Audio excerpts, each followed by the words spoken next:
بسم الله الرحمن الرحيم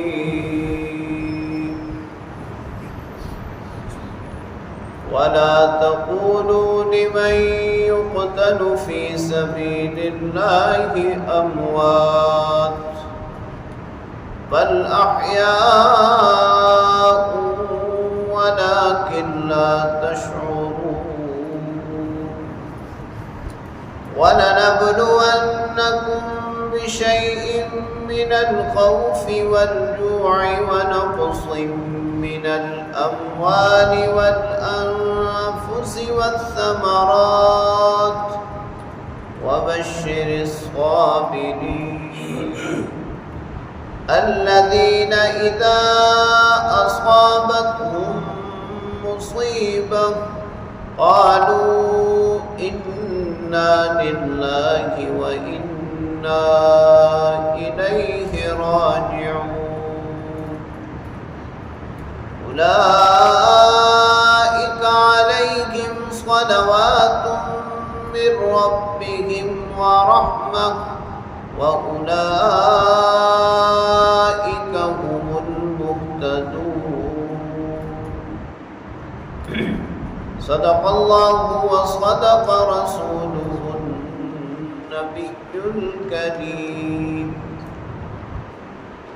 سورہ بقرہ کی آیت نمبر 154 تا 157 کی تلاوت آپ نے سماعت کی۔ ترجمہ سماعت فرمائیں۔ وَلَا تَقُولُوا لِمَن يُقْتَلُ فِي سَبِيلِ اللَّهِ أَمْوَاتٌ، جو اللہ کے راستے میں قتل کر دیے جائیں انہیں مردہ مت کہو، بل احیاء، بلکہ وہ زندہ ہیں، ولیکن لا تشعرون، لیکن تم اس کا ادراک نہیں رکھتے۔ وَلَنَبْلُوَنَّكُمْ بِشَيْءٍ مِّنَ الْخَوْفِ، اور ہم تمہیں آزمائیں گے کچھ خوف سے، والجوع، بھوک سے، ونقص من الاموال والانفس والثمرات، جانوں، مالوں اور پھلوں کی کمی سے، وبشر الصابرین، خوشخبری سنا دیجئے صبر کرنے والوں کو، الذین اذا اصابتهم مصیبہ، کہ جنہیں جب کوئی مصیبت پہنچتی ہے، قالوا، تو وہ کہتے ہیں، انا للہ، بے شک ہم سب اللہ ہی کے لیے ہیں، وَإِنَّا إِلَيْهِ رَاجِعُونَ، اور ہم نے اسی کی طرف لوٹنا ہے۔ أُولَئِكَ عَلَيْهِمْ صَلَوَاتٌ مِّن رَّبِّهِمْ وَرَحْمَةٌ، یہی وہ لوگ ہیں کہ جن کے لیے اللہ کی طرف سے خاص نوازشات ہیں، رحمت ہے، وَأُولَئِكَ هُمُ الْمُهْتَدُونَ، اور یہی ہدایت یافتہ لوگ ہیں۔ غزوہ بدر کے بعد شہید ہونے والوں کے لیے بعض لوگ کبھی کبھار یوں کہہ دیتے کہ وہ تو مر گئے، دنیا کی نعمتوں سے محروم ہو گئے۔ اللہ رب العالمین کو یہ جملہ ناپسند گزرا۔ اللہ تعالیٰ نے شہید کا امتیاز بیان فرمایا کہ جن لوگوں کو اللہ کے راستے میں قتل کر دیا جائے، جو اپنی جانیں اللہ کے راستے میں قربان کر دیں، انہیں مردہ نہ کہو، وہ زندہ ہیں، بس فرق یہ ہے کہ ان کی زندگی کا احساس اور ادراک تمہیں نہیں ہو سکتا۔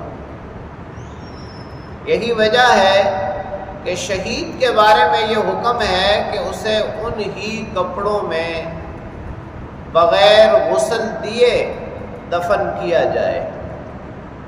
اب یہ زندگی کیسی ہے؟ مفسرین کرام نے اس کی مختلف وضاحت کی ہے۔ ایک بات یہ بیان فرمائی کہ شہید کی روح کو اللہ رب العالمین کی طرف سے آزادی ہوتی ہے، وہ زمین و آسمان اور جنت جہاں چاہے جا سکتی ہے۔ لیکن سب سے بہتر بات یہ ہے کہ اللہ رب العالمین نے دیگر لوگوں کے مقابلے میں انہیں ایک خاص امتیاز اور خاص قسم کی حیات اور زندگی عطا فرمائی ہے۔ وہ زندگی ہے کیا ہے، اس کا ادراک اللہ کریم نے خود فرما دیا، آپ نہیں کر سکتے، اللہ ہی بہتر جانتے ہیں۔ سورہ آل عمران میں بھی اس کی وضاحت فرمائی گئی، فرمایا لا تحسبن الذین قتلوا فی سبیل اللہ امواتا، جو اللہ کے راستے میں قتل کر دیے گئے انہیں مردہ مت گمان کرو، بل احیاء عند ربہم یرزقون، بلکہ وہ زندہ ہیں، اللہ تعالیٰ کے ہاں انہیں رزق دیا جاتا ہے۔ جب شہداء کا یہ مقام ہے تو پھر انبیاء اور صدیقین کا مقام کیا ہوگا؟ یہی وجہ ہے کہ نبی پاک صلی اللہ علیہ وسلم نے فرمایا الانبیاء احیاء فی قبورہم یصلون، کہ انبیاء اپنی قبروں میں زندہ ہیں اور نماز ادا کرتے ہیں۔ دوسری آیت کریمہ میں باقی لوگوں کو مخاطب کیا گیا ہے۔ اللہ کریم فرماتے ہیں کہ اس دنیا کی زندگی میں آزمائش آتی رہتی ہے، کبھی خوف سے، کبھی بھوک سے، کبھی مالوں جانوں اور پھلوں کی کمی سے۔ یعنی اللہ کریم اپنے بندوں کو آزماتے ہیں، کبھی تو خوف طاری فرما کے، کبھی بھوک، اور اسی طرح کبھی مال کی کمی ہو جاتی ہے، کبھی جانوں کی یعنی چاہنے والے اور رشتہ داروں کی، اور اسی طرح کبھی پھلوں کی۔ ان تمام آزمائشوں میں جو لوگ صبر کرتے ہیں اللہ کریم کے ہاں ان کے لیے بڑا اجر ہے۔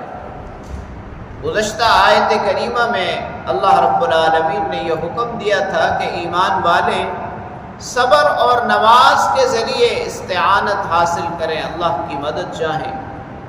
یہاں صبر کی مزید اہمیت اور فضیلت بیان کی جا رہی ہے،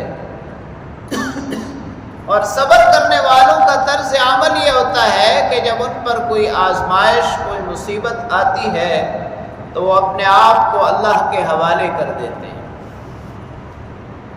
وہ یوں کہتے ہیں انا للہ و انا الیہ راجعون، کہ ہم سب اللہ ہی کے لیے ہیں، یعنی ہمیں پیدا کرنے والا اللہ، ہماری جانوں کا مالک اللہ، اور اللہ رب العالمین کے فیصلوں کے سامنے ہماری کوئی حیثیت نہیں ہے، اور ہم نے اللہ ہی کی طرف لوٹ کر جانا ہے۔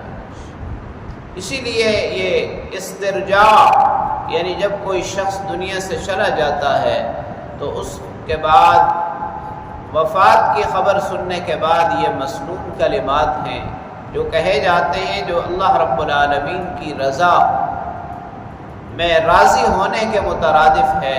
انا للہ و انا الیہ راجعون، ہم اللہ ہی کے لیے ہیں اور اللہ ہی کی طرف لوٹ کر جانا ہے۔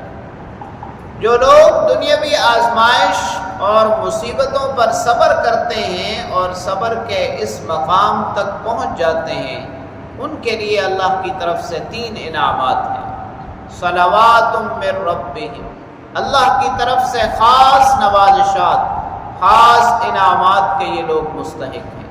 ورحمہ، نمبر 2 اللہ کی رحمت کے مستحق ہیں، اور نمبر 3 اولئک هم المہتدون، ان کے لیے اللہ نے یہ اعلان فرما دیا کہ یہ ہدایت یافتہ ہیں، سیدھے راستے پر گامزن ہیں، سیدھے راستے پر اللہ نے ان کو استقامت عطا فرمائی ہے۔ اللہ کریم سے دعا ہے اللہ تعالی ہمیں بھی صبر اور اللہ کریم کی رضا میں راضی رہنے کی توفیق نصیب فرمائے۔